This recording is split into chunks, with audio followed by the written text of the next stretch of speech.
Ladies and gentlemen. Hello, how are you? Hello. Hello, Hello. hello. Everyone's got a cup of tea, which is always good, or in my case, coffee or with whiskey. No, it isn't. No, I've only just got in from work. So, we're so delighted to have you at Lift this year with the Orange of Truth. I can't wait to see you both. The tallest and shortest improvisers in the world, allegedly. I'm not sure if that's the case, but it would be wonderful if it was. You might. Verified. I've been measuring. Oh, right. Okay. Well, that's good. So yeah, we're delighted that you could join us this evening. We've got some questions which I've asked you to have a think about prior to this. So we'll get started. Where are you joining us from? Whereabouts in the world? It's always a good question to start with. I'm about 0.9 miles away from the Unity Theatre in Liverpool. Okay. I am further away. I'm in Oslo, Norway, which is part of Scandinavia, which is part of the Nordics, which is, I mean, technically we're a part of Europe, but we're not a member of the European Union. So that's where I'm phoning it from. To be specific. Thank you. I've been taking specificity classes. Improv. I think it was 2005. We went and performed in Bergen Oh, nice. for the because I think Bergen was the non-European capital of culture at the time. So we got to spend 2 weeks there, which was very nice. So Norway's a delightful part of the world. It was beautiful. I remember flying over it going, wow. Anyway, we'll crack into this. No, go on. My days of your no, my highlight, I have to say, my highlight was we were put up in this really nice sort of like accommodation, and then there was a sauna slash bar thing, and you could swim out overlooking the fjord. It was really, really freezing cold, but you could sit in a hot tub, and there's all four of us all lined up just watching these boats go past. That was my highlight. Apart from performing on an amazing stage, but Oh, I love that. that was my all our heads were steaming and stuff like that. It was loads of fun. Is this a good time to tell you how I started today, which was woke up very early, went to a swimming hall, what's it called? Like those places that have pools and what public swimming pool. And I Yeah. swam, and then there's a steam sauna, and it's amazing, and it's such a nice way to just start a week, a day. It really is the best. We're such different people. Yeah, I'm not sure necessarily I'd start. The only steam that I have in my life at the beginning of the morning is putting the kettle on to make a cup Yeah. of tea. Go on. and then I have no more steam in my life other than that. I'm not sure I'd be allowed medically now to go in a sauna because I think it would raise my blood pressure too high. I'll probably go and keel over, and someone else. Oh God, don't do that, Ma. No, We've got to-do lists. Yeah. that's very true. Anyway, we ramble on as we do in our dotage. First question for you both, in no particular order. So I always ask the question, what has inspired you in the previous year? And it can be up till now. What's inspired you doesn't necessarily need to be improv related, but it can't be each other. So it could be something you've seen in nature, it could be a piece of music, a film, something that's made you just go, wow, that's stuck with me and sticks in my brain. So in no particular order, you'll jump in and I'll just sit and listen and ask questions. I think for me, I spent a couple of weeks at Edinburgh Fringe Festival last summer. I was there with Playing Dead Theatre performing Live and Die Dead, but also got the opportunity to go and see a load of shows and improv and lots of different kinds of types of theatre. And I watched a lot of clown and a lot of circus. And I think it was the first time really that I've taught myself to go and see things like that where I don't know somebody who's in the show, or it's not being like really recommended by someone. I just happened upon a lot of shows, and it made me see clown in a different light, in a different way. And there was Canadian clown and French clown and British clown, and it all kind of felt quite different and unique. And it made me go, actually, I don't want to kind of pigeonhole myself as just an improviser. I want to try and do this, and I want to experiment with kind of different art forms and merge them together, because there's that Venn diagram, isn't there, of kind of clown and improv and that beautiful space in between. So for me, it's been that, and trying to kind of put myself in spaces where I'm working towards being in that nice middle bit, by pushing myself out my comfort zone. Anyone who's ever tried any clowning knows it's bloody difficult. It's not just kind of cracking a red nose on and making kids laugh. It's way harder. So yeah, that's what's inspired me, I think. Getting to know more clowns and being in that kind of space and learning about it.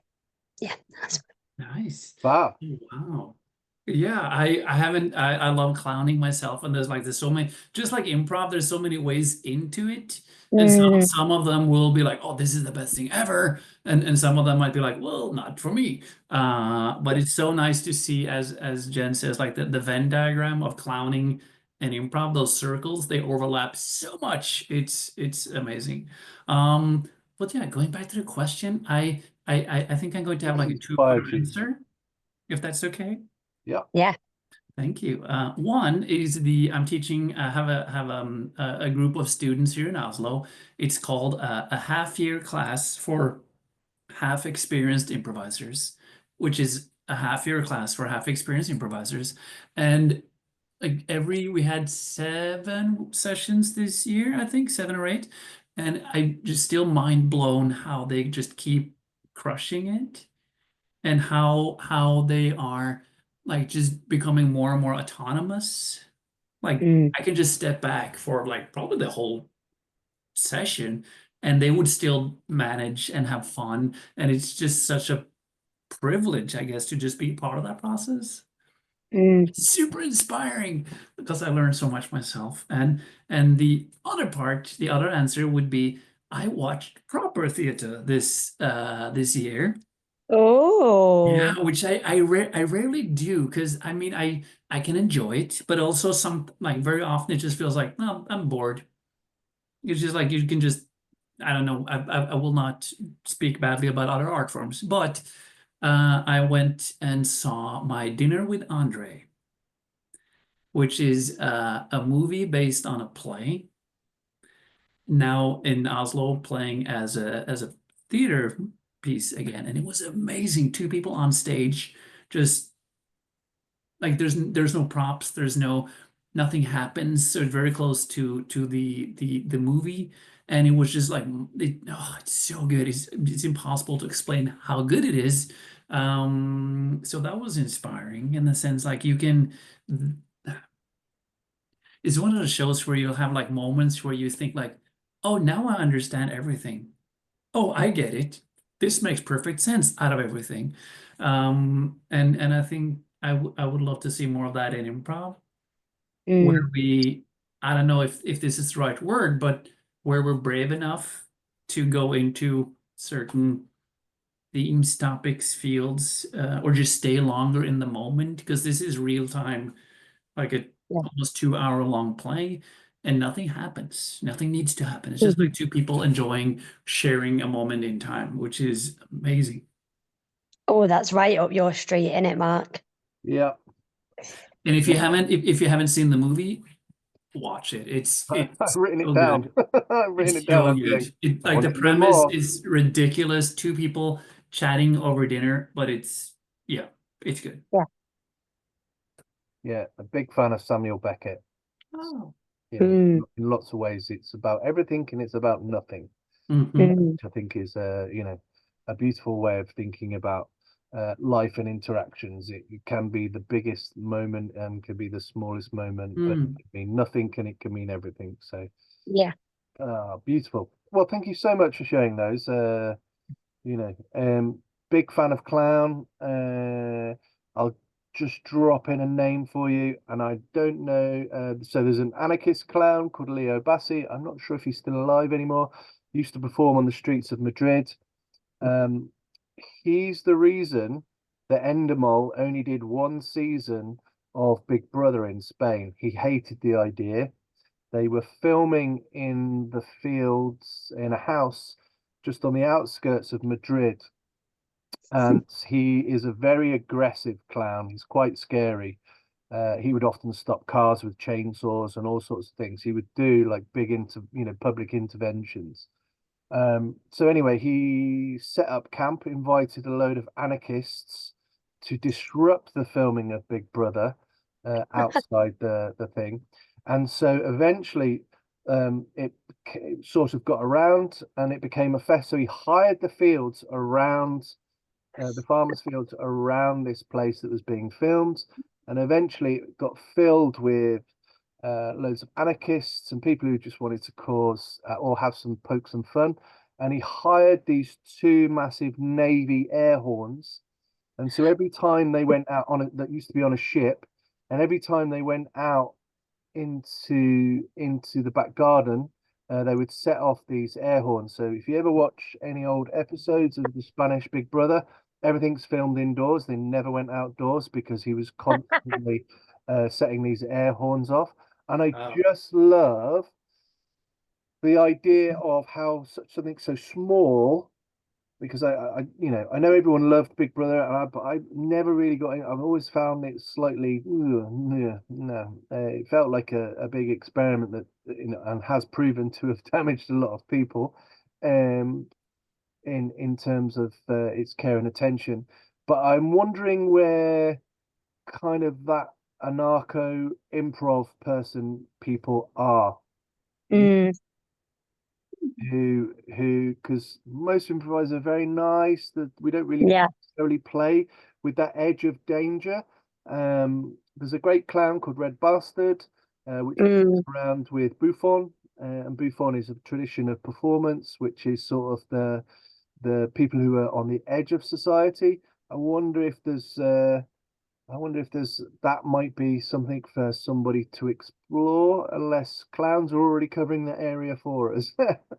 Yeah. And they are brave enough to be able to do that.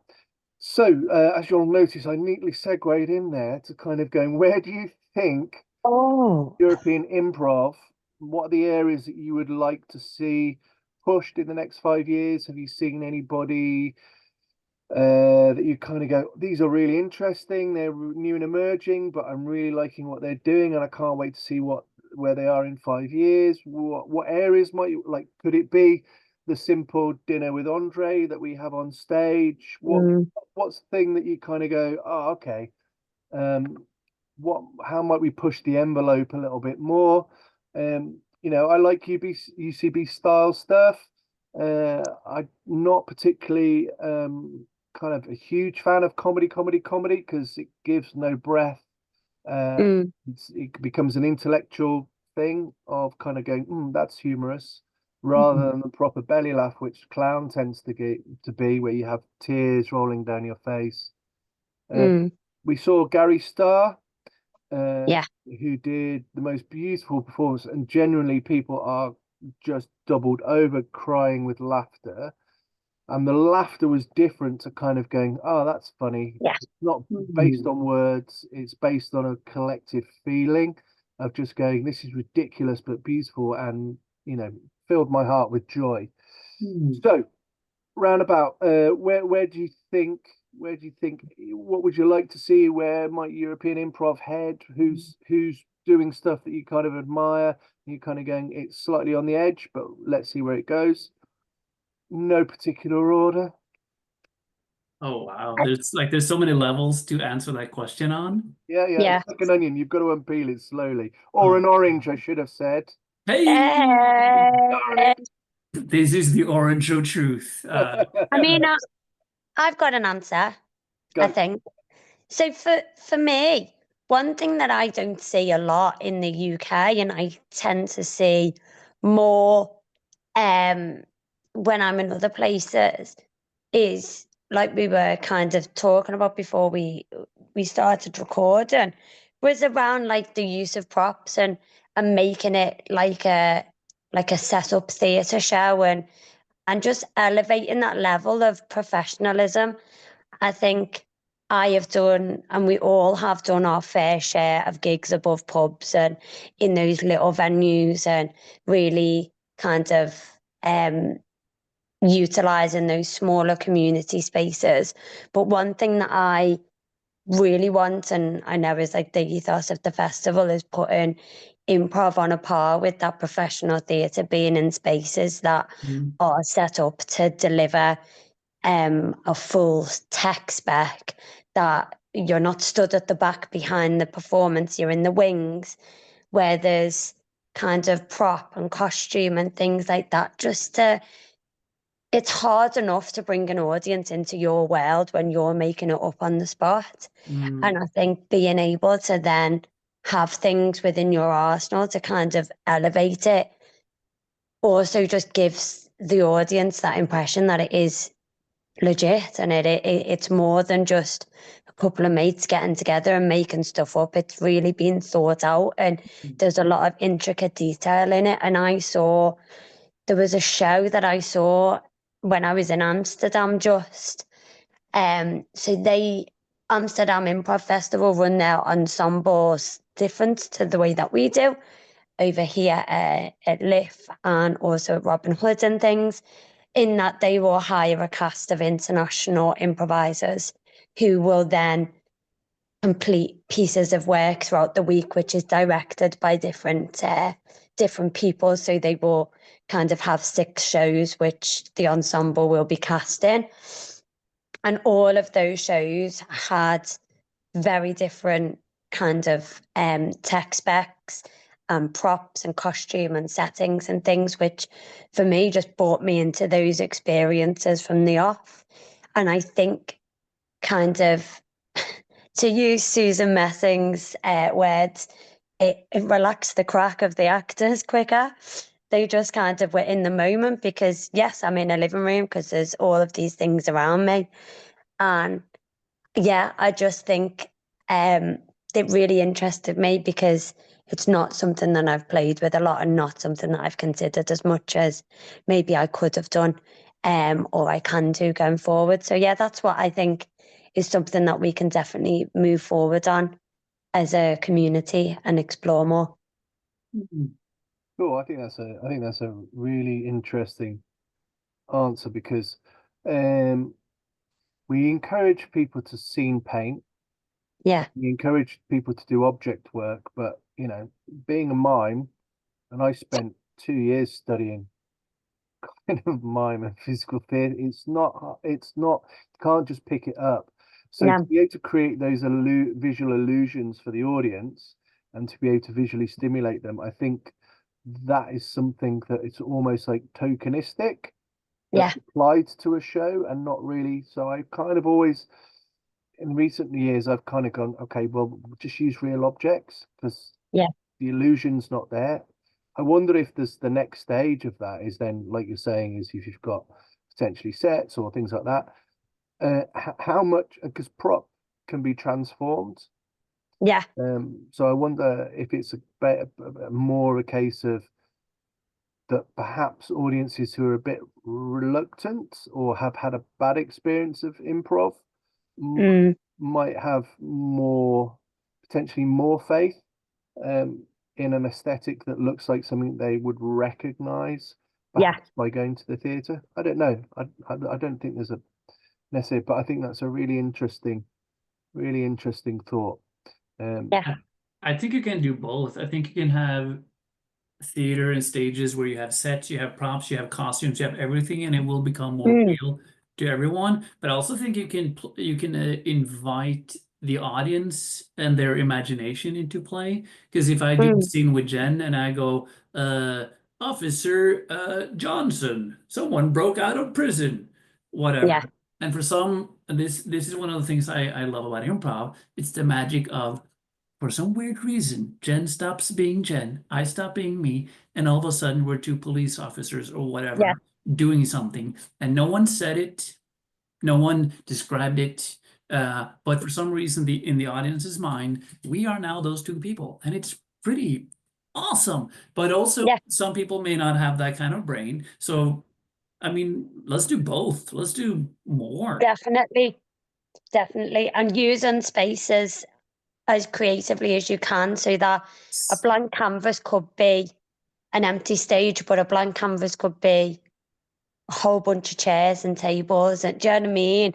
A whole bunch of things that you can then use as the improviser to bring people into the world. And I just think, like, I think sometimes improv undervalues itself in comparison to other art forms. And I just think something to explore is how do we, as the community, value ourselves as important as other art forms, so that others then subsequently do so. So I also everything Jen is saying. And I also want to add to that. This is one thing I want to see more of, and I have to be careful because this might come out wrong. I want improvisers to walk on stage with the mindset of what can I do? Yeah. What is possible? Instead of what can I not do? What should I not do? And this is part of a much longer, like, logical, rationale, blah, blah, blah, blah, blah thingy. But and this is the part where I'm terrified of saying this out loud. If you've done a pre-show check-in, and then some people might go, hey, my name is this and that. Please don't touch my elbow. Please don't talk about parakeets because blah, blah, blah, blah, blah, which is great, which, I mean, for some settings, those might be appropriate, but also sometimes that might put your brain into a state of, uh-oh, I shouldn't do this, I shouldn't do that, which I think it's not necessarily the healthiest of mindset when you walk on stage to create magic out of thin air. Yeah. But yeah, this is not we shouldn't check in. We should not respect boundaries at all. This is a lack of English skills where I want people to walk on stage excited and from a state of play, not a state of fear. And I don't think it's a lack of your English skills. I've played with you many times, T, and you, from my experience, allow people to do those kinds of no-goes, but then you emphasize the what do you want, how do you enjoy play, what works for you just before we step onto that stage together. What can I do to make your experience as good as it can be? And I think I totally agree. It's how can we shift that mindset of rather than thinking what restricts us, what can we play with? Because there is sometimes that fear, and we're already scared enough to go and make stuff up. Yeah. So let's not add to it. Yeah.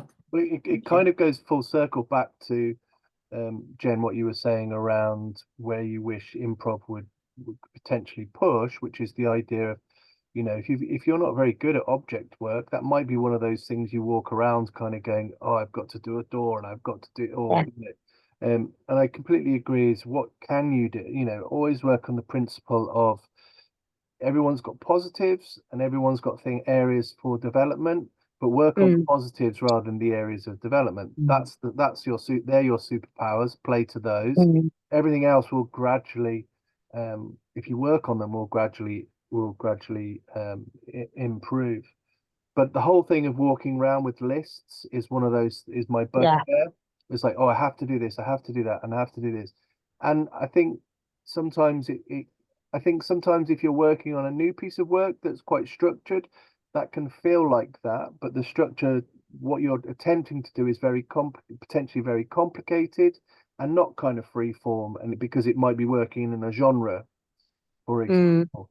So it takes time for people to feel comfortable in those structures, but those structures are there for scaffolding reasons to make sure that, you know, everybody's on the same page, etc. So I think it's, you know, a little bit horses and courses, but in principle, that idea of what can I do, and what's available to me, and how can I respond and work together in partnership or as an ensemble? How can you complement each other? And I think that sometimes that has to be the skill of the coach or director of how you put teams together. Yeah. Because sometimes you don't want everybody who's a thinker or just wants to stand and extemporize, kind of, just talk at people. You do need those people that can kind of create worlds with or can do, I call them the loose cannon, is basically that they sort of, they could explode and go off in any direction, and that's exciting. We know a couple of them, don't we? Yeah. Can I also just very anecdotally add, because Jen and I, we did a show in Yarnfield at the wonderful British Improv Project, and if please Jen correct me, but if my memory, because I have a terrible memory, I forget things, and if someone tells me like I don't want to do this thing before a show, I might forget, and I think Jen told me like I don't want to sing on stage.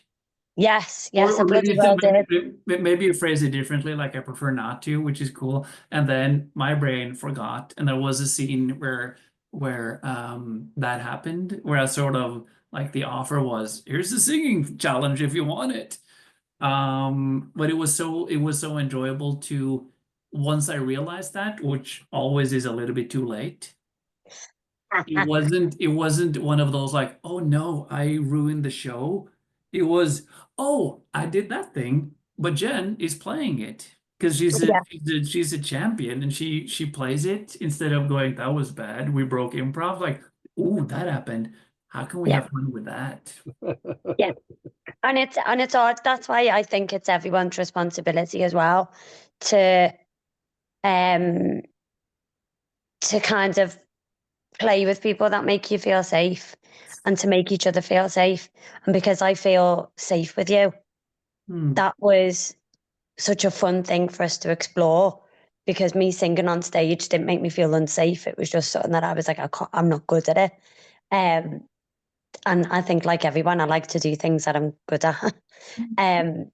So we kind of just played with it, um, and like I didn't sing on stage because I didn't want to still, but we made it part of the scene and we made it a laugh and we rolled with it, didn't we? So yeah, I think as part of my own responsibility as a performer to keep my own safety and my own feeling of being comfortable, I was like, no, I'll not sing, but I'll play with you.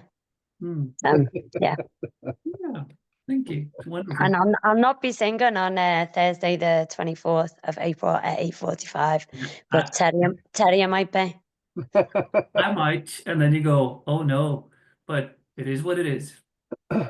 So we've had some lovely guests over the past sort of 8 weeks and stuff. And one of the things I've sort of recently asked folk is, both you guys go to a lot of European festivals and festivals here, there, and everywhere.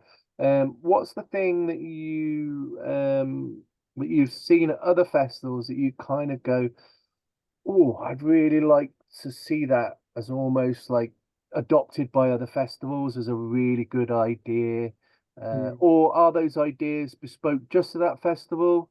What's the thing that maybe can kind of cross over that you kind of go, that's nice, that works, that's a good piece of, well, that's a really nice, well thought out piece of best practice, or I know that's a really woolly question. Unpick that for me.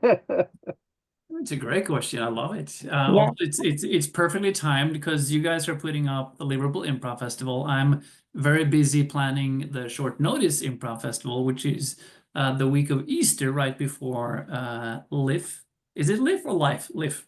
Live. Yeah. Live. Right before Live. So it is a question that is always running through my like it's just like especially lately, like running through my head. It's like what can I do? What have I seen? What did I like? And so on and so on and so on.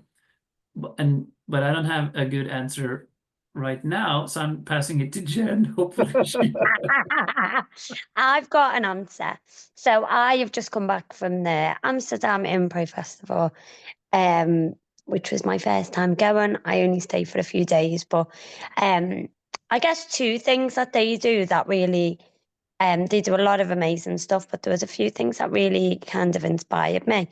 One is that they have a rolling leadership team, so every 3 years they change artistic director of the festival, which I think having kind of that contingency, I think is really important for any creative kind of space, because it keeps ideas turning, but also it means that you've then got a bigger pool of people who've got those skills, haven't you? And I think, especially speaking to both of you two who have got the skills by yourself, to do it by yourself, it doesn't necessarily mean that you have to. So this is an intervention now, Jacob. I'll take it. I'll take it easily. Yes. So yeah, please. I think that that's really, really important, not just for an improv festival, but just in general for those creative kind of spaces where you're leading on something. But the other thing that Amsterdam Improv Festival did, they are quite a big festival, is they had a dedicated community space. So they'd hired like a church hall, or like a community hall just up the road from where the main venue was. That had no workshops running in it, nothing like that. They had improv books out, teas and coffees, games on the table, and it was just a space for people who you might not have booked onto a workshop, or it might be between workshops. It might just be kind of during the days when there's not a workshop on, but there's not an organised activity. And we went there, I was only there for kind of 3 or 4 days, but every time I went in, there was someone different to chat to. But there was always volunteers in there to kind of, are you okay? Do you want to be by yourself, or do you want to chat? Do you want to play a game? So you had that autonomy around being actually in the space, but by yourself, or in your space with others. And I just thought it was a really lovely way of getting people connected without forcing it. Which, yeah, I thought was really, really interesting. So a bit of a place to just go and dip in and get your head back into it. And then, so are you telling me that you played Twister by yourself? I did. I played Twister by myself, and I played Hangman, and I won. And I played Battleships, and I won as well. Well, kudos to you. Wow. Well, I think I'm just going to take Jen's answer, because I think that's a great idea, and I think if I might add to it, because one thing I love about festivals is when they've succeeded in opening it up, not just for the improvisers, but also for everyone who just wants to either just watch some comedy or take a break, whatever. They're your non-improv audience, which is hard to reach. And I think that like a space like that for the improvisers would be awesome. Yeah. And also, like, my brain is like, what if we had a similar thing for the non-improvisers, and maybe they could meet? Maybe it's another Venn diagram. I don't know. I have no idea how it would look like or how it would be organized. But yeah, I don't know. That might be. Ask me again in 3 months. We'll see. Maybe it's a terrible idea. No, but I think as Kathy mentioned, that kind of idea of having a day trip out in the mountains is a similar source of ethos. Yeah. Of just having a bit of a mid-festival break from what can be quite frenetic, can be potentially slightly overwhelming, of kind of going the fear of missing out, but at the same time, oh my God, it's too noisy. I need my own space. I need to go and have some quiet. So maybe what we'll need to do is I'll kind of maybe do something of leading people to the giant cathedral gardens and just going around those, listen to the birds, admire the mausoleums. We'll kind of go more likely down a death and I mean, there's always room to admire the mausoleums. Yeah, exactly. Always. Well, interestingly, in one of the mausoleums has the first ever train accident victim. The first ever one, which is in the Jesus, Mark. What? Are you spoiling it? I was looking forward to. No. Oh no. That was the one thing I was going to take Terje to. Oh, there's plenty of others. Take him to the pyramids where supposedly. Don't tell him that one. I want to tell him that one. I mean, as long as there's a mausoleum, I'm ready to do some admiring. That's one of the only good facts I know about this city, Mark. Stop it. Okay, cool. so that takes us up to kind of our sort of time.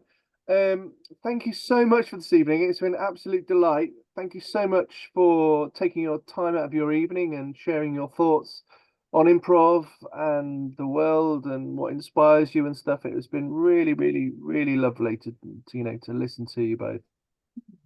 Thank you. You It's too. nice to see two of my favourite people on a screen together. So, Orange of Truth will be on in the Unity Theatre in Unity 1 on Thursday, the 24th of April at 8:45 p.m. Tickets are available via the Unity website. If you want to know more, you can check out the Liverpool Improv website, or you can check out our socials at live_improv_festival on Instagram. Thank you both very much. Enjoy the rest of your evening. Oh, one more final thing. One more thing. After the show, there will be free hugs, free high fives, and if you're not a hugger or high fiver, there will be hand hugs or air high fives. We got you covered. Oh, That is after the show. After the show. that's a guarantee. Is that in the tech rider? No, it will be at one point. Yeah!